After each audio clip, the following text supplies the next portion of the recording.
For the Indian Council of World Affairs, it is a privilege to host this special event. As the Director General of the Council, we worked hard to plan and conceptualize this conference. We looked at the region and we found that it was going through a fairly unprecedented kind of transition. In fact, it's a multiple transition or a multi-pronged transition. It was not just a question that almost all the countries were going through elections in a matter of 12 months. It is also that the impact of global economic developments is being felt in various parts of the region. So, since yesterday, we have been having these conversations. I think it's important that we have given ample opportunity to the representatives of various neighboring countries, the experts, the scholars, the heads of the think tanks, to share their perceptions with us. And by the same token, Indian scholars have also very amply and generously shared their insights and perceptions. What is coming out is that this is the time of change, this is the time of transformation.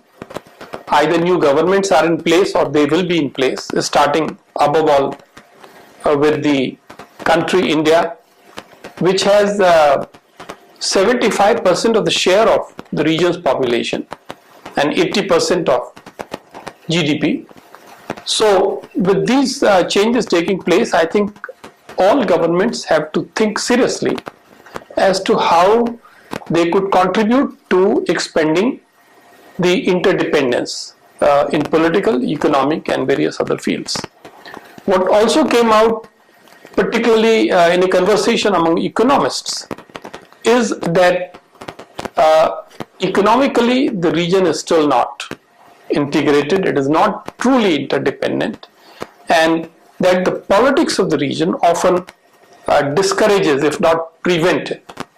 So clearly it is a challenge for the political class, for policymakers, for diplomats, to see how the logic of economy, and if I may say also the logic of history and cultural and civilizational harmony and linkages that we have, how that all can be enabled to trump on politics that often ends up dividing us. Clearly, if we look at the larger world or India's larger neighborhood, we are convinced about the logic and the need for interdependence. And we very much hope that the overall message that would go from this conference is that the strategic community, the track 2 experts, have been making their own contribution to tell our people, the people of this region, that their destiny and their future lie in enhancing cooperation, deepening integration, and expanding our mutual understanding about each other. Thank you.